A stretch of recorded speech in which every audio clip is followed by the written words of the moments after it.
Welcome to the simpliHOM podcast, where we educate, inspire, and entertain real estate entrepreneurs seeking a casual and practical podcast. We're here to simplify your life and business. You can find growth anywhere. And as long as you have an open mind and take those opportunities to learn, then you're going to grow from it. The easiest thing too is just always being in your zone of genius. What you are passionate about and are good at. The mindset shift is drastic when you're thinking of I am this person as opposed to I want to become or one day I will be is huge. I feel like a lot of real estate companies have been putting a focus on themselves, basically. Recently, we've been putting it on the agents, and that's when our socials have been doing the best. It's become really personal, and we've gotten a lot more traction. What's going on, guys?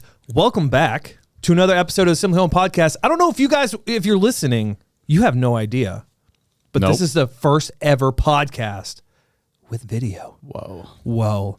Hello, Internet. It's the first time Sean's double-fisted, too. You know, we all have our habits. How did I find myself here? Today it's Orange LaCroix. Well, I want to start. We're going to introduce the people we have sitting at the table. We have our fearless leader, all around suave dude, the pilot of our dreams, leading us into the future. That was fire. Our CEO and founder, Sean Mikeu. We are not currently joined by Sarah Wiley Armstrong, Swy, the marketing specialist, all around great human being. We miss you, Swy. And we are joined by our COO, Brett Rutkowski. He is the master of all things business and systems. And my name is Kyle, man. My name is Kyle. I am the director of video and immersive tech here at simpliHOM. He's just and welcome the video guy. I am just the video guy. Yeah, guys, welcome back. We are currently in the simpliHOM studio, and this week I wanted to touch on a subject that is pretty common. People talk about it a lot, but I think especially you two, you guys have some unique perspectives on selling specifically. I think you guys have a different outlook than most people. I would say this is. I think there was a shift in selling. Obviously, you have always be closing, the more aggressive 90s corporate hard selling still happens today. There's still some people, Grant Cardone, perhaps one of those people, who is really hard on selling. It's like, I'm going to hit you up until you agree to buy or die. Buy or die. But I don't know. I think there's obviously nuance there. So I wanted to start there. What is your philosophy on selling? What is your style? How do you like to sell? I'll start with you, Sean. Of course. So glad I read the notes on what we were talking about today. No notes. You don't need them. Sometimes. You got it in there. You got it in there. Let's go. It's there. The key to sales is always going to be confidence. And then there's the nuance that you're talking about is I think there's a significant difference between selling on the phone or selling in person. I always lacked confidence to sell on the phone. I was always let me get face to face, because I feel like I had a superpower at that point where I could read the situation. I could feel the no coming, and there's too much for a 30-minute podcast to go into of the details of how to read the body language and what that looks like. But the important part is knowing that there is a 2.0, and it's a lot of reading the body language and guiding the conversation. I always like to say that I like to lead from behind, in that you kind of plant a seed and let someone walk that way, and then just kind of keep guiding until you get to the result that you want. That's always been my style. It's more consultative, informational, definitely people first, not that pushy. I'm just going to push you to do this because it's good for me. If it's something that's truly good for you, then I'm going to push you for it. But if it's something that isn't good for you, I'm not going to push you at all. In fact, I might try to talk you out of it. So there's room for that, more of that encouraging sales tactic of not pushy, but you are trying to, if based off of the relationship that you built with your potential client, that this is going to be the best option for them. And you're trying to help them see that or help them come to that conclusion themselves. Yeah, the most important part of sales is shutting up and listening. So if you ask the right questions and then listen and know exactly what it is that they need or what they're looking for, and you have a solution for that, and it's the best solution that the market has for them, yeah, push them.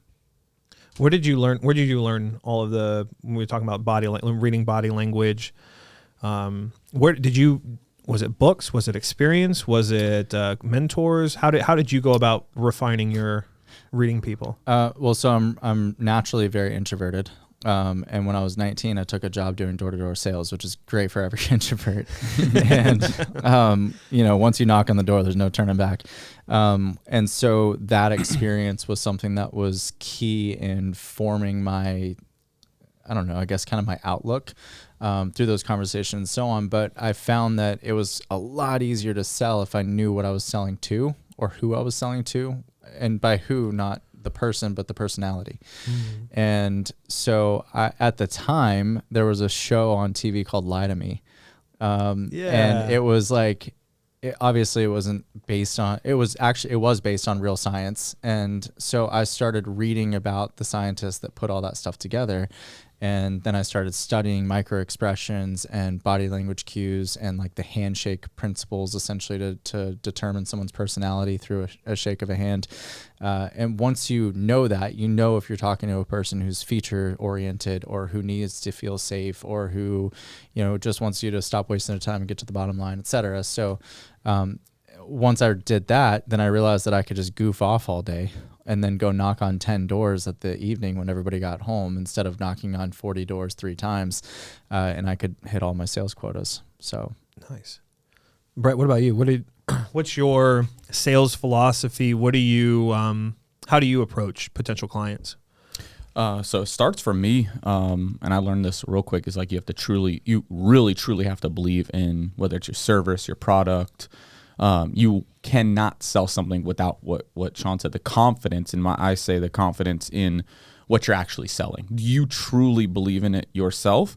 And then when you're speaking to someone, do you truly believe it is the solution for them, right? So just understanding it, when I first started, the service that I had myself, I didn't truly believe in. I believed in certain aspects, but not, and that's why I've continuously grown my offer specifically in my business, because it's gotten better and better and better. Now I can sell it with that confidence, like it's going to grow your business and scale your business. And so that's the first thing for me. And for me, I've never been that pushy. I'm always the one that's like, all right, think about it, whatever.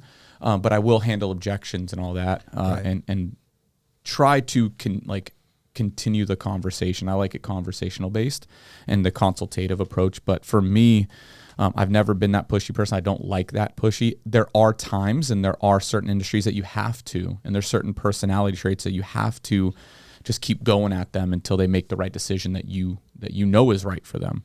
But I'm all about building rapport and getting people to trust you because you believe and you trust in your process. I'm also the same way, like Sean. I will absolutely, if I do not think without certainty that my offer or my process or my business is not the right decision, the right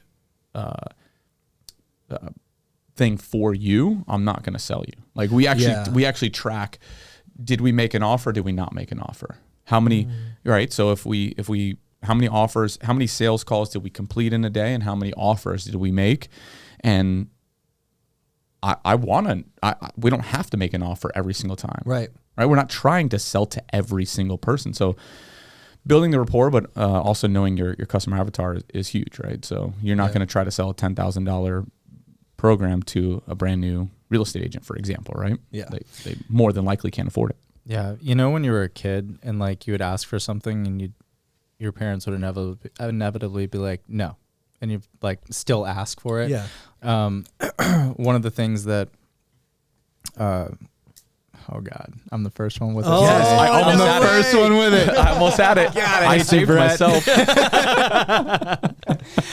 For those of you that haven't watched the first brain fart of the day. Oh yeah, it's guaranteed. We need a fart noise. Oh, no, we don't. No, we don't. Yes, we do. We've already got it.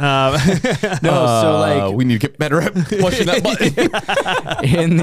in the conversation with a prospect or a client or whatever, you get to, if you've approached the conversation the right way and you've taken a consultative approach to ask questions and then shut up and listen, you can get to where you go for the close and then you like sense the no, and then you bounce out of the close, out of selling, and go back to focusing on relationship. And then once you feel like you've built more relationship, then you go back for the close. And if you sense the no, you go back out and focus on relationship, because people will do business with people they know, like, trust. If you aren't yet there on the trust factor, then you have to rebuild it. And it can be built in an impulse moment. I mean, I used to literally knock on someone's door and 45 minutes later have them on the phone closing a deal.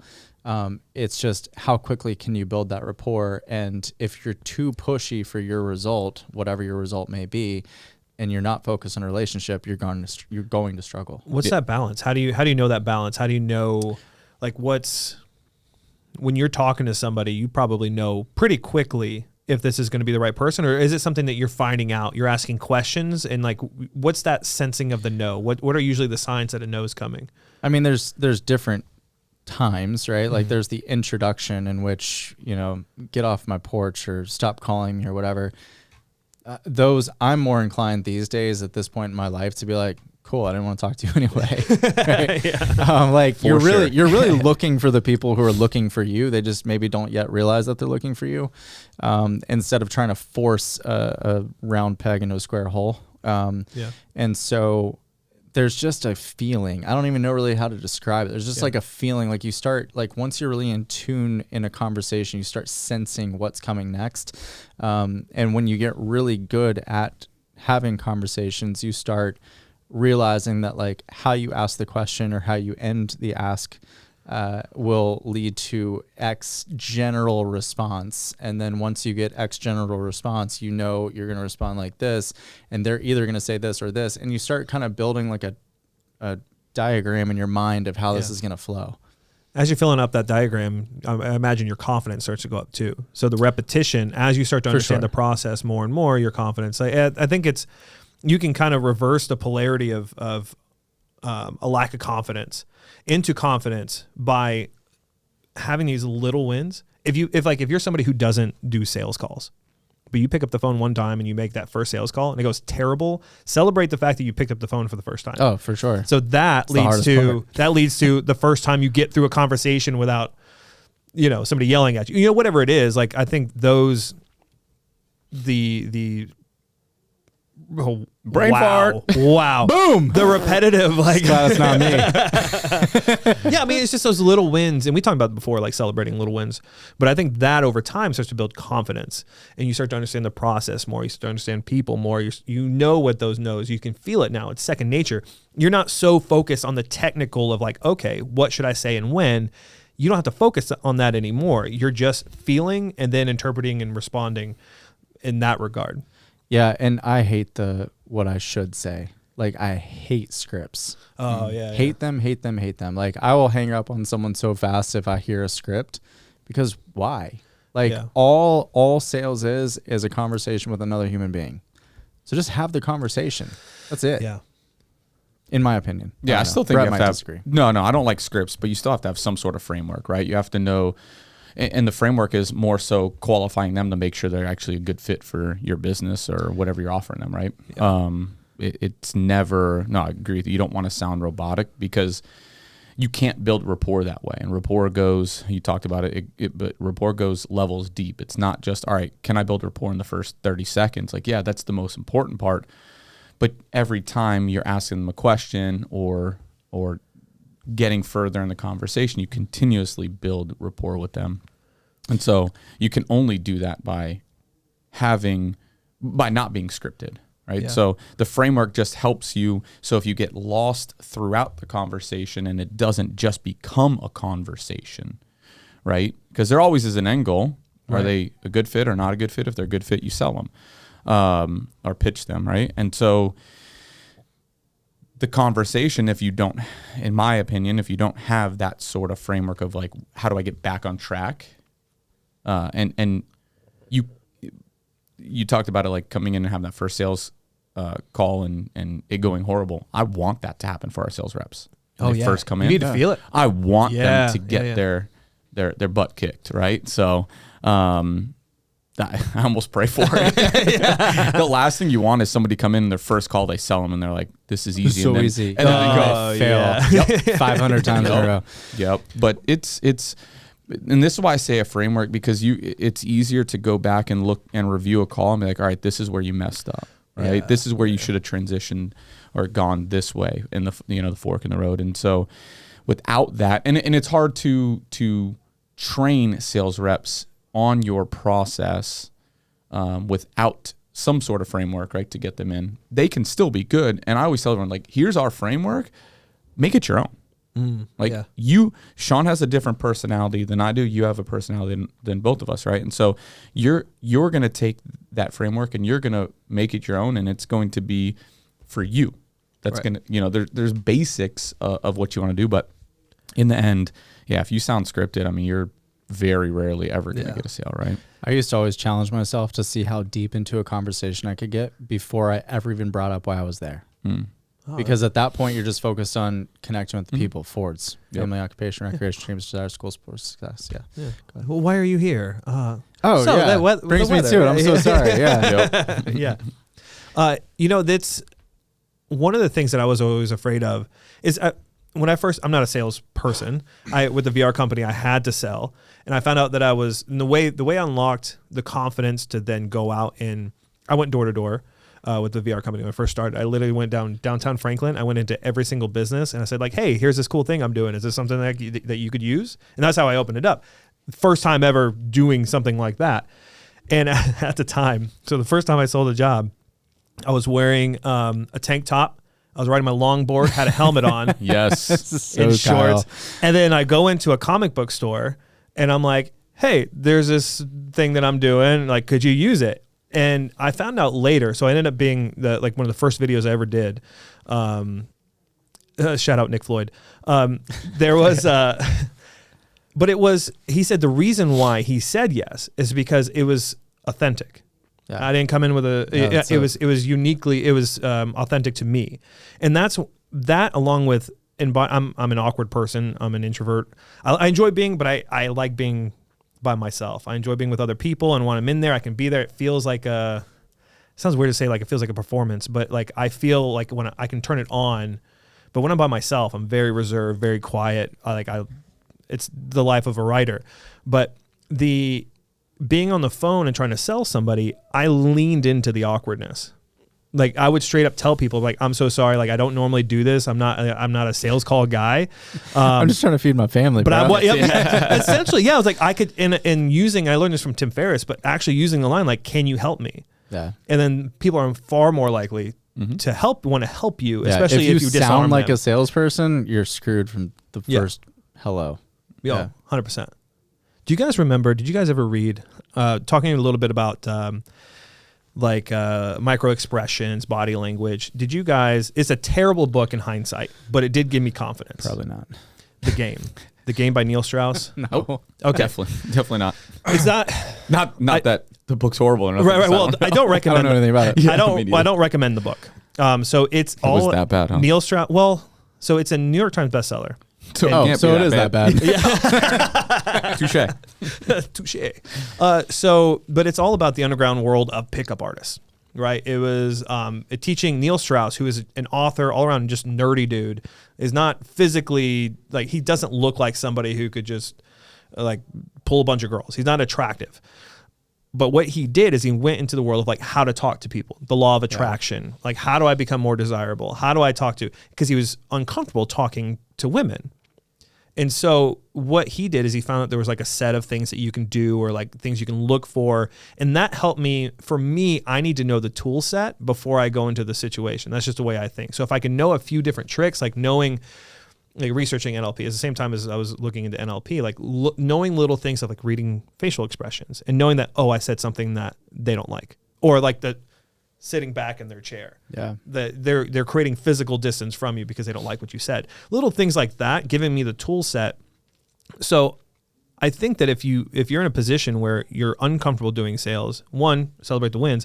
Also, just find a few different tool sets and just try them out and see how they change the way you're able to read people. And you have to find what works for you, for sure. I mean, some people aren't that analytical or detail oriented. You know, I'm more analytical detail. So when I go into a conversation, I could watch out for those micro expressions or something without it being a distraction in the conversation. And that's imperative. But then also, like, I had someone teach me this handshake rule, and that was it. I got in a habit where I would knock on someone's door and they would come to the door and I'd introduce myself. Hey, I'm Sean. Just so I could get to the handshake, because then I knew exactly how to talk to that person based off of the handshake feedback that I got. So it's a really interesting world. Like, when you start diving into it, and people have this stigma towards sales, but sales happen everywhere. Everywhere, conversation is a sale. So it's something that people need to get over. And, you know, on the real estate side, like, the first house I sold, it was literally, I was in an open house. 1 to 2% of all open houses lead to sales. Like, you're not doing an open house to sell the property, you're doing it to get leads. And so this woman came in and I started talking to her, and her interest level was just through the roof on this particular property. Pun intended, I guess. And sorry. And we need one of those. Just keep a tally. Right. And so I had people coming and going through this open house, and I spent the entire open house with this one person. I was just laser focused on that one conversation. By the end of it, she went to the bank, got a cashier's check for the earnest money. We wrote the offer right there in the kitchen, and she bought it. And I kind of had one of those, like, oh God, real estate's this easy. Right? Yeah, that went great. But beyond that, from the real estate side, the focus has to always be on relationship, because you're not going to sell someone a house that they don't want to live in. 100%. They're going to love the house, or they're going to hate the house, or they're going to be like, you know, I don't really love it yet, but I could make it something that I do love. That's a personal decision. They're the ones that have to sleep there every night. You can and should look out for things that they don't see to do your job. You should look for issues that they maybe don't expect, or recommend inspections that are deeper than the surface inspections. And that's the, like, talking them out of it part of the sale, essentially, because you're not trying to talk them out of a house that they love, but you're trying to bring attention to the risks. Example, I had a house in Nashville, and this younger single girl was going to purchase this home, and her grandfather had called me up and entrusted me to help guide her to the right place to call home. And she really loved this house, and I was not sold on the area. And that's a big no-no in the real estate world. You're not supposed to be steering, quote unquote. Right. But I had a moral obligation, I felt, to put, because he entrusted me, to put her somewhere that wasn't as high risk. And so I advised her on how she can look up the area statistics, and she looked up the statistics, and there was like 93 registered, like, sex offenders within a half a mile of this house. That's a Jesus. lot. And I was like, look, if you want this house, next to the prison? You can call another agent, but I'm not going to help sell this house to you because I don't feel comfortable with this. And so she ended up buying a different house in a different location without that result. And again, for anyone listening that might want to turn me in for that, she did her own homework. I just told her how to do the homework. Which is completely ethical. Ethical. And that's an instance in which the focus is the relationship. The relationship in that case was with the grandfather, and then of course with her, because I'm working with her and showing her houses. But my obligation in that moment was to educate her on something that she wasn't educated towards. She loved the house. She loved the aesthetic of it, the look of it, the feel of it, but the area was a risk. And so from a real estate side, it has to be relationship focused, because otherwise, if you get too salesy, too pushy, your reputation goes down the drain. You don't have a business. Can I tell you about a time where I was prepping for a sales meeting and it went horribly wrong? Oh, sure. Those are Story the time. best. Story Yeah. time. Story time with Kyle. One of these times I'm going to tell a story that goes right. So far, they've all been wrong. He's always gotten a brain fart. So I was on my way to a pretty big sales pitch. This was a $250,000 job for the VR company. And I was getting pumped. Pretty big. Pretty big. And I was getting pumped on the way there. And I was like, okay, how am I going to get pumped? So I listened to one of those like motivational. 3-6 Mafia. 3-6 Mafia. And then I wrecked. So I listened to like one of those motivational playlists on Spotify. It was just like quotes, you know, it was like people just hyping you up. So I'm in the car. I'm a badass. Dude, I kept yelling I was yelling in my car, like, let's go. Yeah. Dude, I get to the meeting, no voice. Oh God. All gone. Not only that, so Grant, our producer who's over there. Say what's up, Grant. So that was the health client that ended up going with So that was I ended up not getting the job at all. Ended up didn't sell. I sold him on the concept of virtual reality, but the guy that I brought with me to help supplement the work ended up getting the entire project. Did not. What? Yeah. You learned a lesson there. I totally We did. have agreements in place before we go to meetings. Yep. Yeah. So, you know, some things you gotta learn the hard way, but that was but you know, being in that boardroom with all of those people, that is something that I would never have been able to prepare for that unless I'd actually been in that boardroom with those people. So it just showing up is, I don't want to use that. Cliche. I know. Just showing up is 90% of the battle. I can't believe it. Told you these stories always go wrong. Even when I'm telling them again. Okay. We need a button that says Kyle Storytime fail. Yeah. Wah, wah.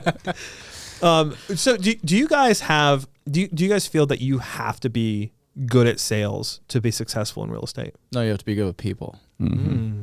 The house will sell itself. I say that all the time. Like they'll know. I tell all my clients, you'll know as soon as you walk into that home, you'll know that house is for you. What about now, whether we get it or not? You have to be. I think you need to be more of a skilled negotiator than anything else. It's not a sales job. Correct. It's a negotiating job. 100%. Yeah. There are aspects of sales, right? You got to get leads, convert the leads into appointments, but whatever. But in the end, there's a lot of people that don't generate leads. It's just repeat and referral business. Yeah. They're sold on you already. Like you just have to be good at connecting with them, right? Yeah. But yeah, it's I hate saying like, oh, real estate is sales. Yeah, to a certain extent, yes. But majority of our industry is just connecting with people and being able to relate to them. And again, like Sean said earlier, like having their best interest. Do you think it well, I guess you're the case in point. Do you think real estate favors extroverts? Selling, being a real estate agent? Some of the best salespeople are introverts. Mm-hmm. The extroverts sometimes can scare off the people, and I'll be cautious in how I say it, but sometimes an extrovert can come on a little too strong, and it makes people go, I don't know if they're necessarily equipped to handle this size of a transaction because of how they acted in this manner. And it's not always like that. Obviously, it's a very generic blanket statement. I'm trying to stay away from those. But I would say some phenomenal salespeople are introverts. And there was more of that, but I just had my other. I haven't had one yet. You better knock on wood. It's coming. Yeah. Well, I feel like you can always. Do you feel like should you focus on your strengths and double down and augment those, or should you help? Like, let's say, for example, you're great at reading people, you're not good at negotiating. Is it something that, like, as a real estate agent, do you need to spend time? Spend time learning the skill? Absolutely. Yeah. Okay. Yeah. So it's not something that you could then delegate to somebody else. It's not something that you could. Not if you want to have a sustainable business, because then you end up bringing that person in to do the most important part, and then they get the full job and leave you. Yep. Hey. Whoa. He got you. Womp womp. Yeah, I think you have to learn. Yeah, I think you have to get better at what you're not good at. Yeah, you can double down on your strengths, but your strengths will only take you so far in this industry, right? In real estate. But you have to be able to be a good communicator. And if you are an introvert and you're not a good communicator, you learn that. Yes, you have to learn it. And that comes to, like I said, I don't like saying, oh, real estate is all sales. Like it is, but you have to learn as an introvert to communicate, because sales is communication. Yeah. Yeah. One of my weaknesses when I started in real estate was storytelling. And so like I would literally watch comedians over and over and over again because they're the greatest storyteller. You can tell so a good 20-second story and make a whole audience laugh. You're great. Yeah. And so I studied that to become better at storytelling, and I'm not always great at it. You can edit this to make me sound better if you want, but better than Kyle. Poor Kyle. Man, first time on video, I am being annihilated right now. It's okay. We're gonna do a Sean roast one of these days. But that was like my weakness. I knew my weakness. I needed to improve it. Negotiating, that was a weakness of mine. Yeah. I got run over in some negotiations when I first started. So I started reading, Never Split the Difference, and literally watching the Chris Voss masterclass, which I can never remember how to log into. That's all I think everyone should just go get a masterclass. Yeah. Oh yeah, he's amazing. But that's something that everyone needs to focus on. Like identify the weakness, correct it.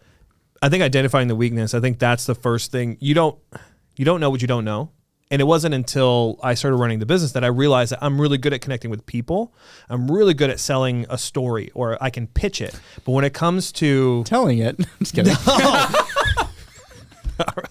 Roasting. He's out. I'm out. See ya. God, have fun. Okay. Oh, I love you, Kyle. I'm just kidding. Right. Welcome back to the simpliHOM podcast. Take two. Let's go. Okay, identifying the weakness. Sorry. Yeah, no, I mean, enough about the storytelling. I don't want.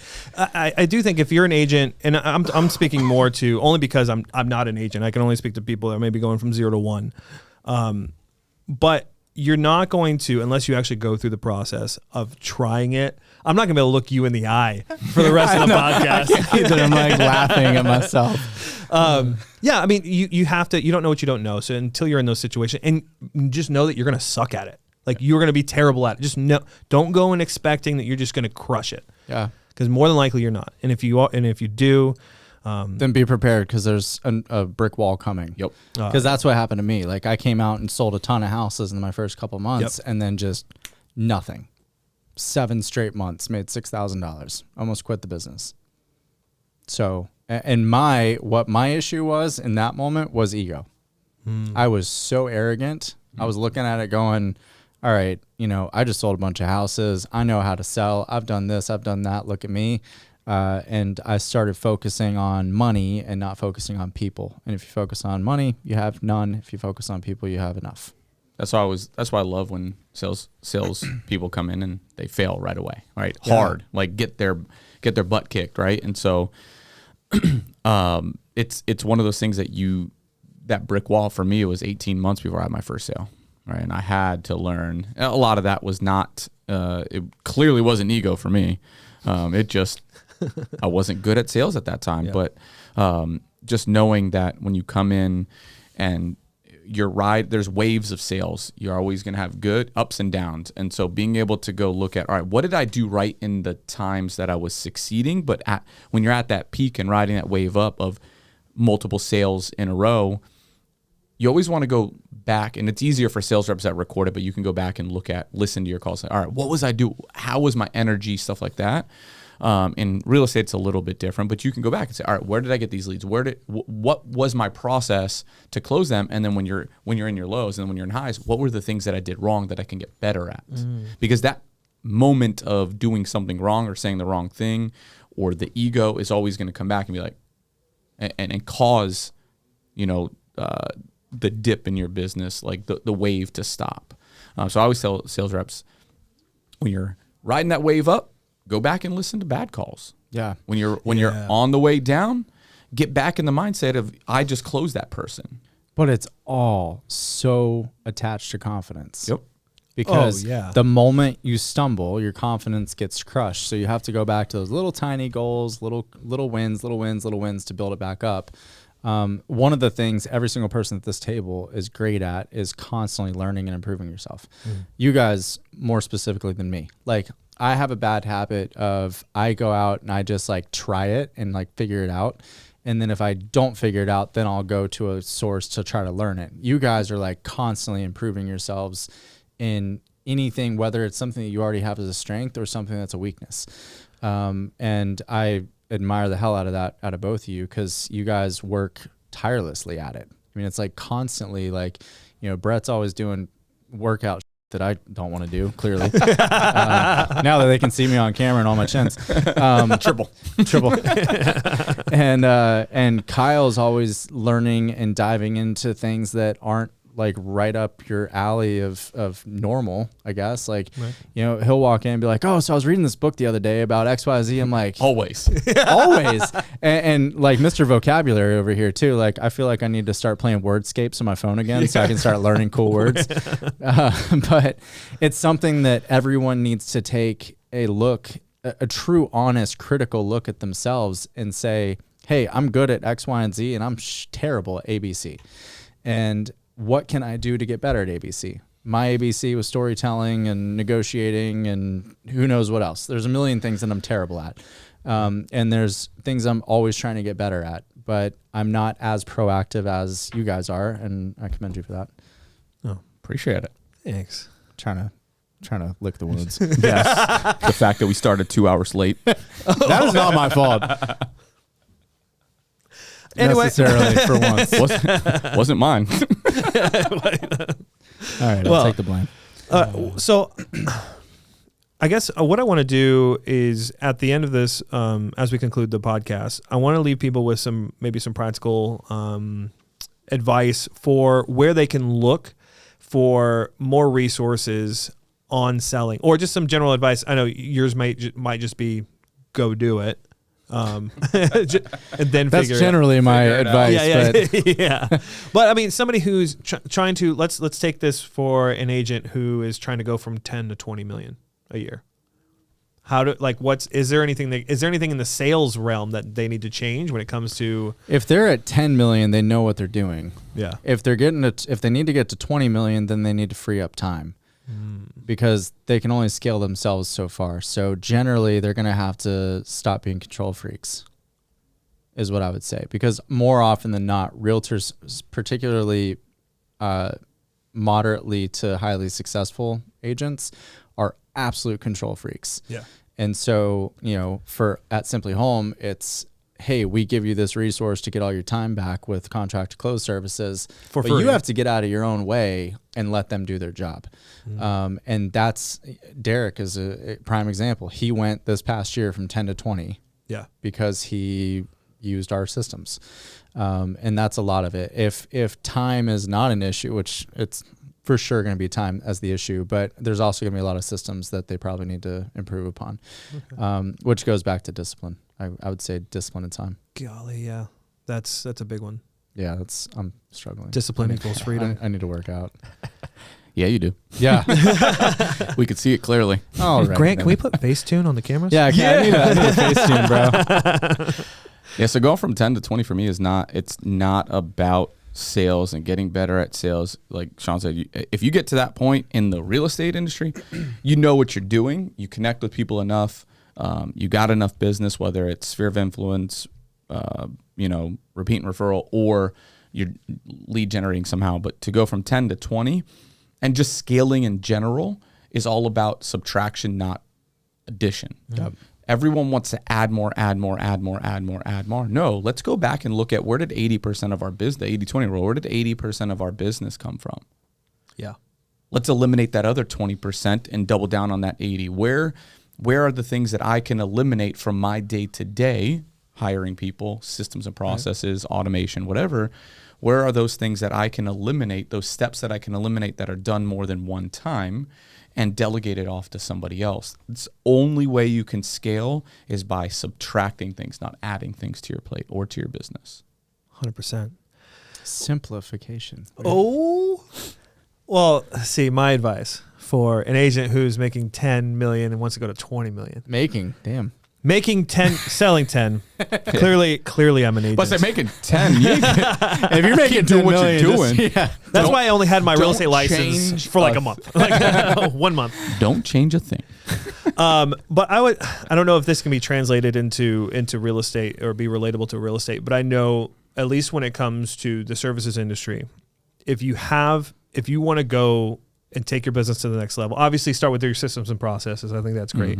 Start there. At that point, I would say fire your C clients. Yeah. 80. And just focus. Yeah, the 80-20. So fire your client, fire your bad clients, find new better ones.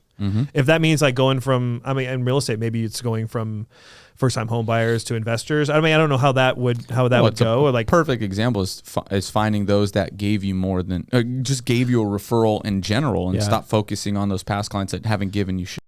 Yeah. Separate the raving fans from the non. There it is. All right, guys. Well, this is the first episode of the simpliHOM podcast ever. simpliHOM podcast. Kidding. Kyle gets roasted. Hey, listen, Facebook, Instagram, YouTube, if you're watching this, comment down below. Tell us how great we look. Bye. Hey guys, it's Swy. Thank you for joining us this week, and we really hope you got some useful information and we made your day a little bit better. If you're interested in joining the movement of realtors getting their time and life back, check us out at joinsimplihome.com on the browser, at simpliHOM on socials, or in the description. See you next week.